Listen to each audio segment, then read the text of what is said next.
لیکن اللہ کی قدرت شہادت کی موت ان کے نصیب میں نہیں تھی۔ دشمن جس کا نام سن کر کانپ جاتا تھا، وہ اپنی زندگی کے آخری دنوں میں ہمس شہر میں بستر پر لیٹا تھا اور آنسو بہاتے ہوئے غمگین انداز میں کہہ رہا تھا، افسوس، آج میں بستر کی موت مر رہا ہوں۔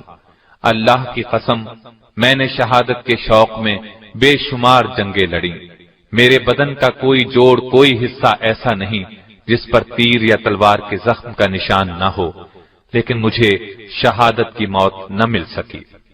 اور ان الفاظ کے ساتھ ہی ان کی روح پرواز کر گئی۔ انا للہ و انا الیہ راجعون۔ ان کے انتقال کی خبر جب امیر المؤمنین سیدنا عمر فاروق کو ملی تو آپ بہت رنجیدہ ہوئے، اور جب آپ کو پتا چلا کہ انہوں نے ایک گھوڑا اور جنگ میں استعمال ہونے والے ہتھیاروں کے سوا پیچھے کچھ نہیں چھوڑا تو آنکھوں میں بے اختیار آنسو آ گئے اور فرمایا، خالد واقعی عظیم انسان تھا۔ ان کا جنازہ اٹھایا گیا تو والدہ نے غم میں ڈوبے ہوئے لہجے میں کہا، میرے بچے، تو بلا شبہ ہزاروں میں ایک تھا، شیر سے بڑھ کر دلیر تھا اور دریا سے بڑھ کر سخی تھا۔ تو نے امت مسلمہ کا دفاع اسی طرح کیا جس طرح شیر اپنے بچوں کی حفاظت کرتا ہے۔